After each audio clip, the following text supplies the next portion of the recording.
Welcome to Between the Stitches, part of the Phenomenal Fan. Welcome to Between the Stitches.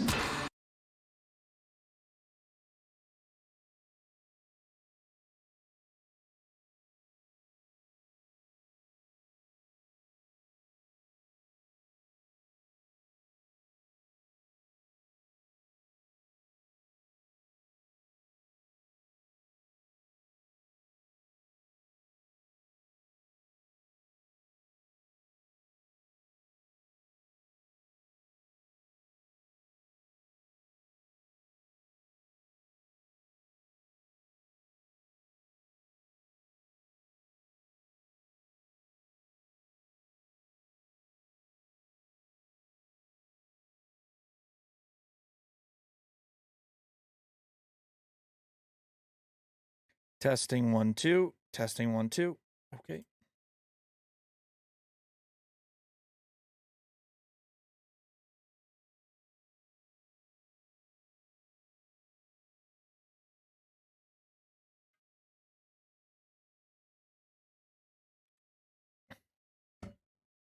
Testing 1 2. Testing 1 2. Okay. Welcome back, everybody, to the Between the Stitches podcast, part of the Phenomenal Fan Media Group, a baseball-only show by a couple of college teammates. Going to be a solo run for me today, and my name is Ryan. The game of baseball is all over the map right now. I mean, all over the place. The standings are shifting before our very eyes. More injuries, which sucks. They're not that bad, but they're not good. Sucks because these injuries are impacting big players and impact guys, but we'll get into that. We'll update you guys on the latest all-star ballot voting totals for the fan vote. And we got some left-handed hitters, man, in a different variety of struggles. Some guys can't hit. Some guys don't like where they're at. Guess what? It's time to recognize the problem and fix it. So we got all that to talk about today. Let's get straight into the episode of Between the Stitches, part of the Phenomenal Fan Media Group, episode number 17. Welcome to Between the Stitches, part of the Phenomenal Fan Media Group. Two former college teammates talking about what they know best, baseball. All right, we're back. We're ready to roll. Like we always like to do, like we always like to. Come on, Ryan, we got to be dialed in better than that. But we do enjoy giving you guys the standings updates for Major League Baseball. So we're going to go ahead and do that. As of Tuesday, June 28th, 2022 at 1 p.m. in the afternoon, Mountain Standard Time. That would be noon turn.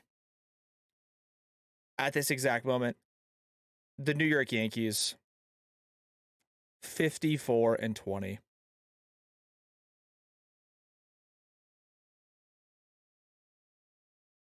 Plus 148 on the run differential for the Yankees. Yikes. It's a good team, man. It's a good team. I don't think they're invincible. I think they're definitely beatable in a lot of cases. But they have a 12-game lead over the Rays? No. The Blue Jays? No. The Boston Red Sox. How about the Red Sox, man? Came out of the gates really slow, weren't playing very well, found themselves a few games under the old 500 mark. Next thing you know, Red Sox are in second place, but they're 12.5 back. They are leading the wild card, and the Blue Jays are a half game behind the Red Sox and a half game behind them, not only, of course, in the East, but in the wild card. So right now, season ends today, as many people potentially projected, 3 teams would be coming out of the American League East. Could very easily see that happening. In the AL Central, the Minnesota Twins. Minnesota Twin. 42-33. 3-game lead over the Cleveland Guardians.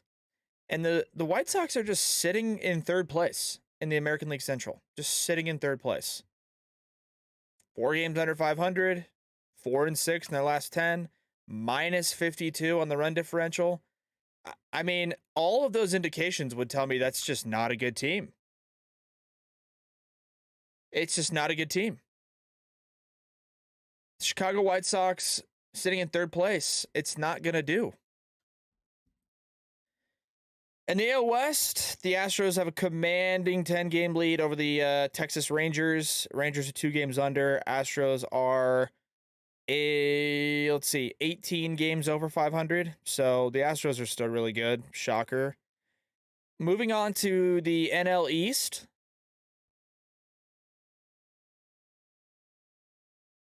The Mets. The Mets are 20 games over 500. 5-game lead on the Atlanta Braves. This division has started to heat up a little bit. The Phillies are playing better baseball. Atlanta is playing unbelievable baseball. The Mets are always really solid, and Max Scherzer is doing maybe, I think it's his second rehab stint. I'm not really sure entirely what the whole schedule is for Max Scherzer, but I know he's coming back. DeGrom has started, patch, monitored, catch. Mets have the 5-game lead, but if I recall, a few weeks ago, it was like 10 or like 12. So it's gotten a little bit tighter. Really quickly on the podcast, wanted to shout out Tate Eaton. Tate Eaton is in our chat as we live stream the episode on YouTube. If you're listening after it's been recorded on Spotify or Apple Podcast, check us out on YouTube. Subscribe to the YouTube and turn on notifications to get notified every time not only we upload, but when we go live. So shout out to Tate Eaton. Tate Eaton is in our chat saying what's up, and we're going to say what's up back to Tate Eaton. Good to see people in the chat contributing. So, moving on to the National League Central, Brew Crew and Cardinals. It's going to be a 2-horse race in the American League or the National League Central. We've been saying it since day one. Nothing has changed in that aspect. Brewers are a half game over the Cardinals, 42-33, and the Cardinals are 42-34. Both teams playing pretty good ball. Brewers 7-3 in their last 10. I think the one indicating factor that might be more of an indication of, a team's success, sustainable success.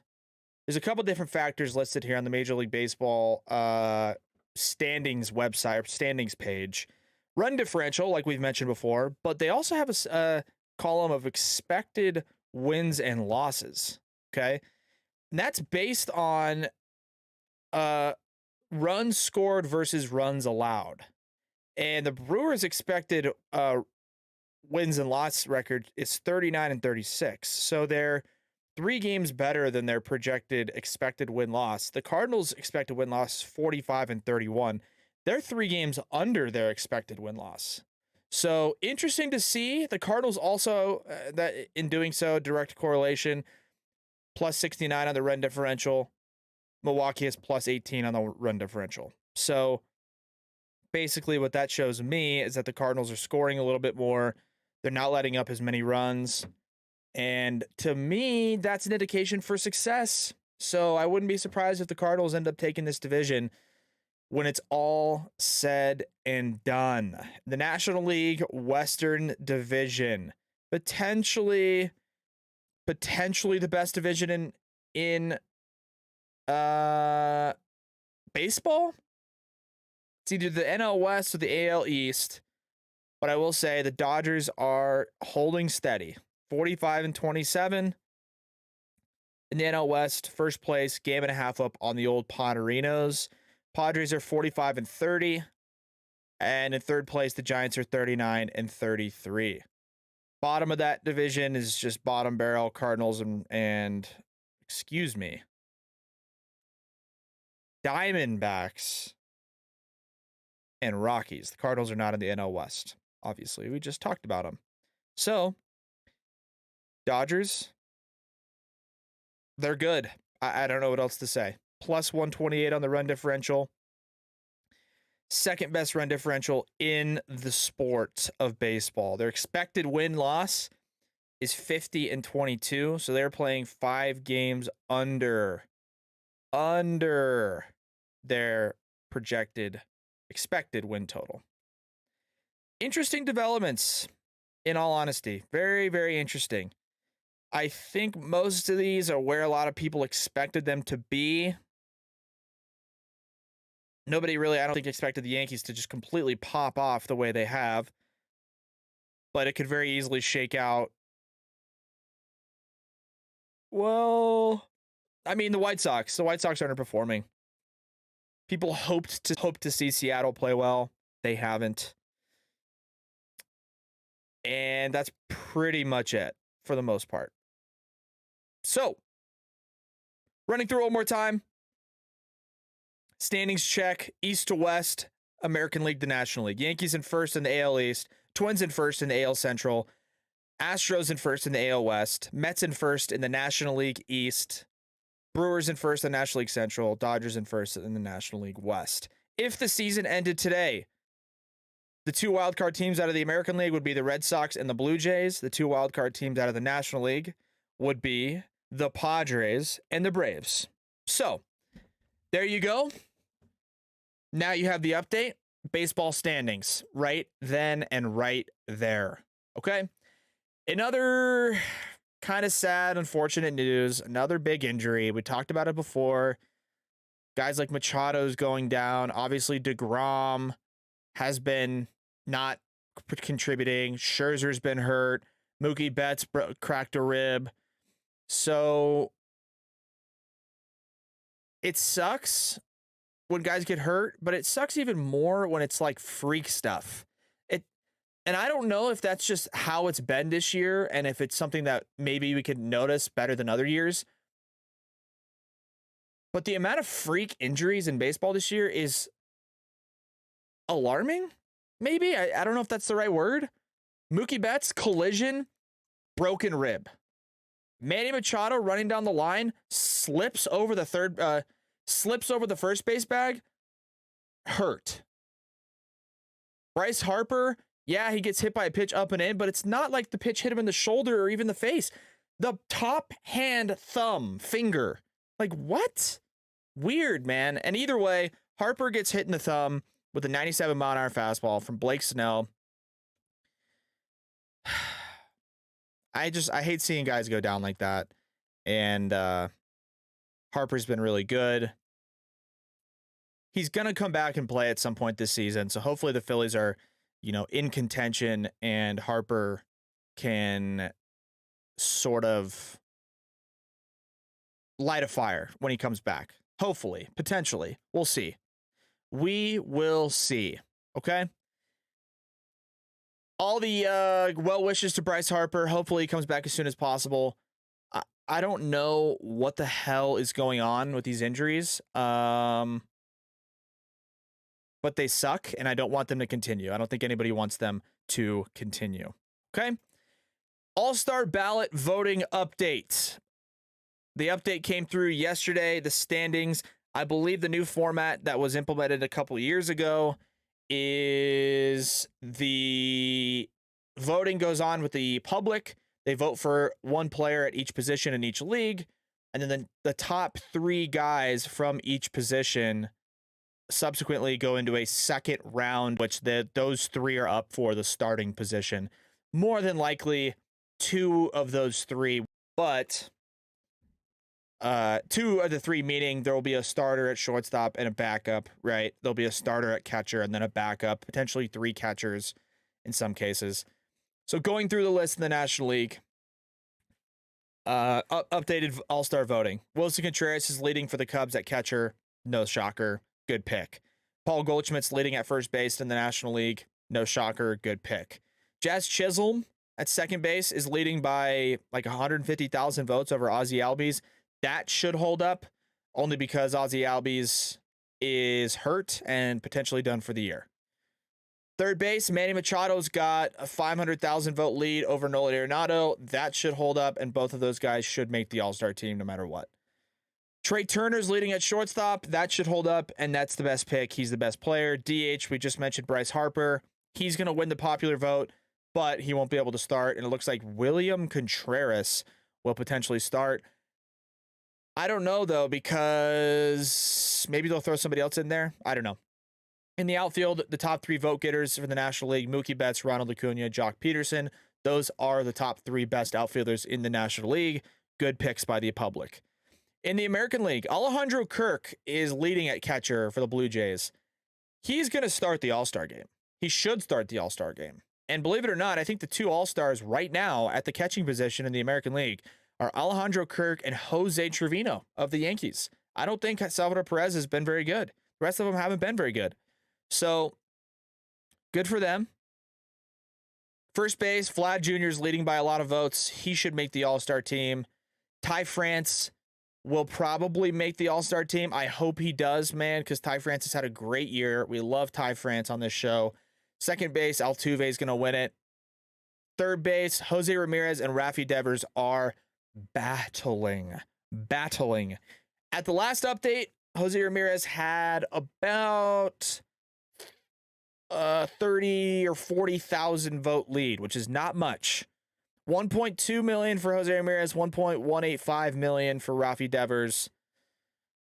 It's close. Both of those guys will undoubtedly be All-Stars. It'll just be a matter of which guy will start the All-Star game. Shortstops in the American League, Bo Bichette's leading. He should start.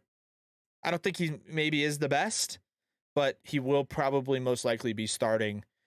Tim Anderson will also make the All-Star team. At DH, Ohtani and Yordan Alvarez are both listed. Alvarez has been the best DH in the American League, and it's not close. Did I say Ohtani? I don't know. I can't remember. Did I say Alvarez?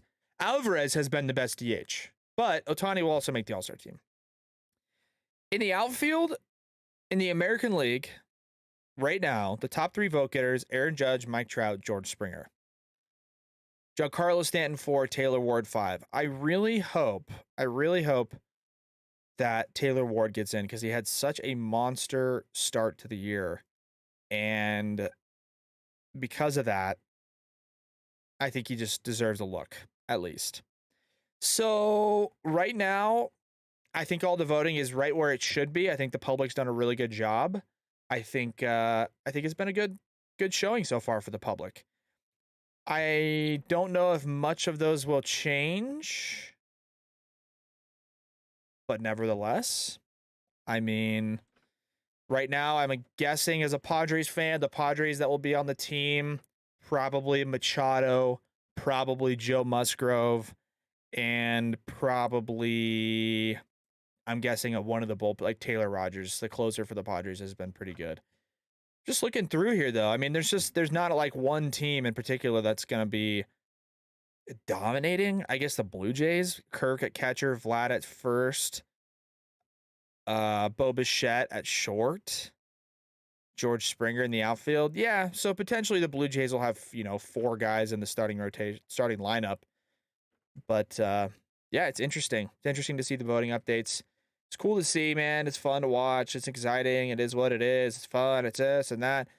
I just don't like when it's a popularity contest, and I don't think it has been this year. So that's good. It's good to hear. Good to see. Fun to be a part of.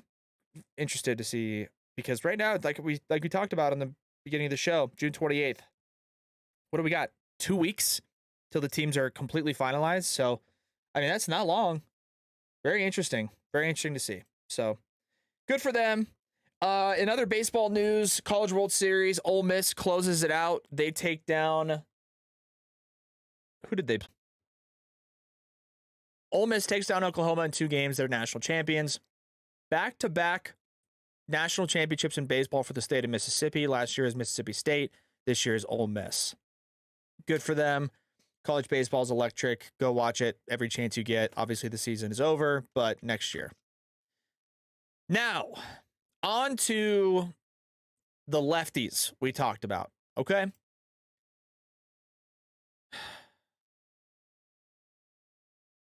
Listen, I don't ever wish that, for guys to suffer or guys to like not have good experiences.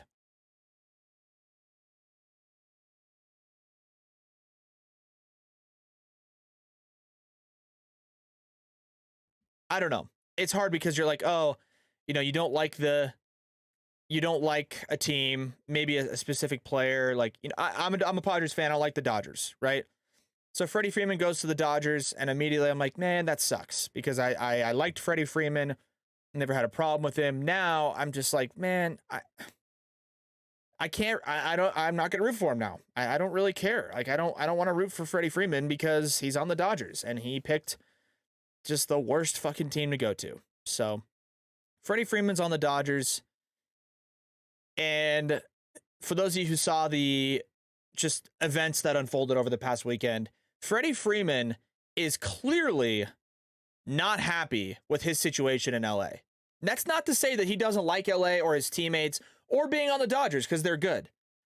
But some stuff over the weekend that came out, whether it was his actual reactions, how emotional he was in his return back to Atlanta, the countless times he was crying, and then this picture, which if you haven't get a chance to, it's a picture of Freddie Freeman on the bench in Atlanta. Somebody captured. All the teammates for the Dodgers are up on the railing. They're watching the game. Freddie Freeman's sitting back by himself, arm up, sort of a 1,000-yard stare, clearly just contemplating something, right? And then it comes to find out and then news breaks from Buster Olney that Freddie Freeman, who has told friends he's angry with how his free agent negotiations played out this last offseason, is changing his current representation and agency. So as of right now, he's self-represented.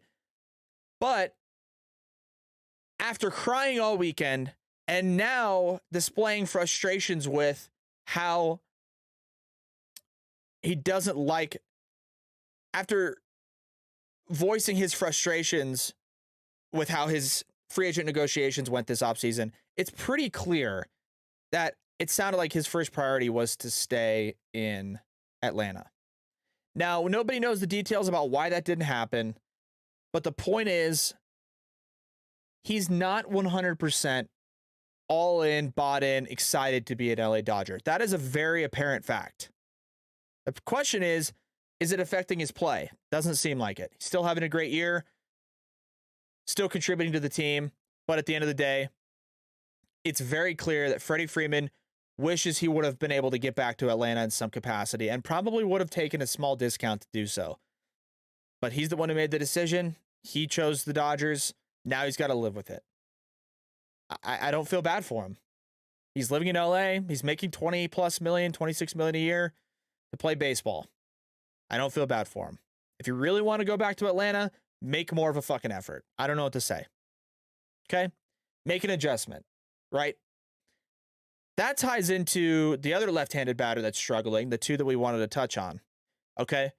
Joey Gallo has been horrible for the Yankees.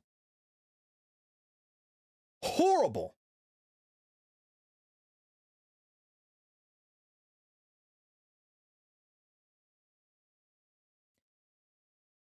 When he got traded over last year to the Yankees,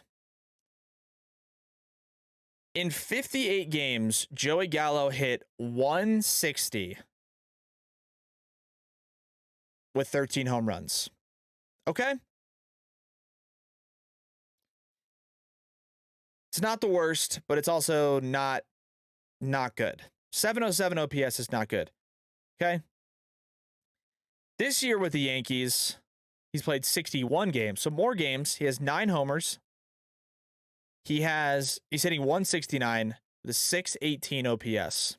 Okay? This tweet says Joey Gallo in his last full season is hitting 182 with 100 walks, 222 strikeouts, 38 homers, a triple, 12 doubles, 37 singles.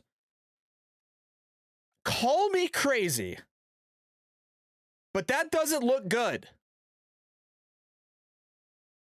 It doesn't look like a stat line that I would be proud of as a hitter myself. And if you watch Joey Gallo take his at-bats, huge swing, loopy, trying to lift the ball in the air. And everybody's like, well, that's just Joey Gallo, 3 true outcome guy. I have an idea. Change your approach at the plate. Adjust your swing. Put in extra work. Use a lighter bat. Stand off the plate. Anything. But 182 with 222 strikeouts in your last full season's worth of games ain't gonna work, Joey. It ain't gonna work. So the common theme here between Joey Gallo and Freddie Freeman, two guys who find themselves in situations that they wish they weren't. Here's a fucking idea. Make an adjustment, change it up, and improve your situation. Otherwise, I don't want to hear it. And the Yankees fans are sitting here going like, yeah, Joey Gallo, he sucks, whatever. Why is he still in the lineup?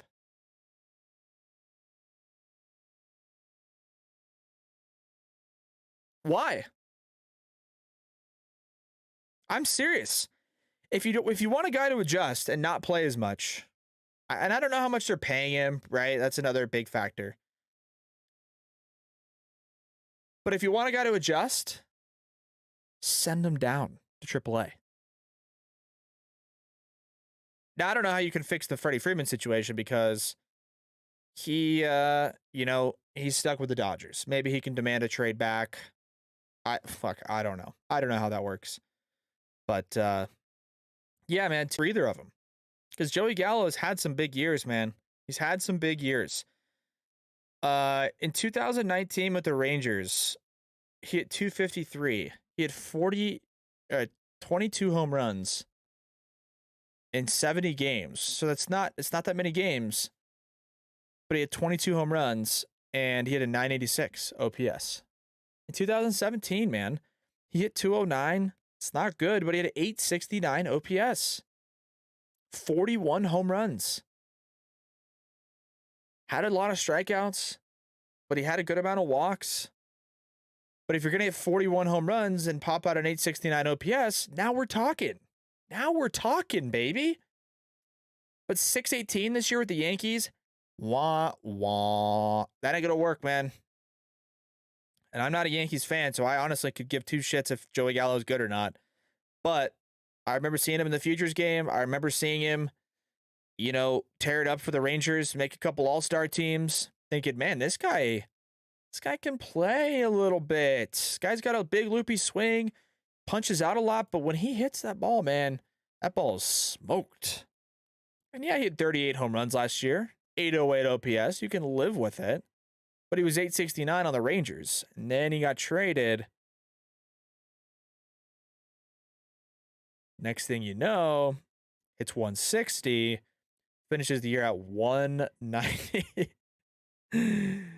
199, dude.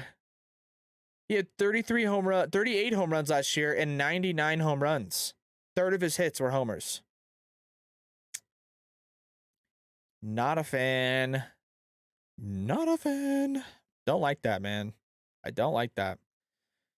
So, yeah, on the Yankees so far, this is the last 119 games. He's hitting 164, 664 OPS, 22 homers, 86 OPS plus. Ain't gonna work. It ain't gonna work. So, Joey, let's make an adjustment. Freddie Freeman, get out of LA. A, because you're really good and I don't want you in LA. But B, it doesn't seem like you're happy, Fred. Mr. Fredward, he's just not happy. So I don't know. We'll see. Will it impact Freddie Freeman in the long run? I don't know. Maybe. We'll see. I don't mean to speculate, but, I don't wish the best for the Dodgers because they can eat my ass. No, but seriously, it's like I don't feel bad for the Dodgers, man. I don't feel bad for guys like Freddie Freeman who are making $1 trillion to play baseball. Of course, mental health is important. And it doesn't seem like Freddie is in a horrible mental space. Okay, relax. But it doesn't seem like he's very happy, man. And it is what it is. So, either way, thank you guys for tuning in to the Between the Stitches podcast, part of the Phenomenal Fan Media Group, episode number 17. We appreciate you guys supporting as always. If you stuck around till the end, we really appreciate it. Check us out on social media. Check us out on Patreon. Check us out on YouTube. Yada, yada, yada. You know the rest. Otherwise, we'll catch you guys in another episode of Between the Stitches. Thanks for tuning in. Thanks for listening to Between the Stitches. Follow Phenomenal Fan Media on social media for more. And subscribe on Patreon for exclusive content.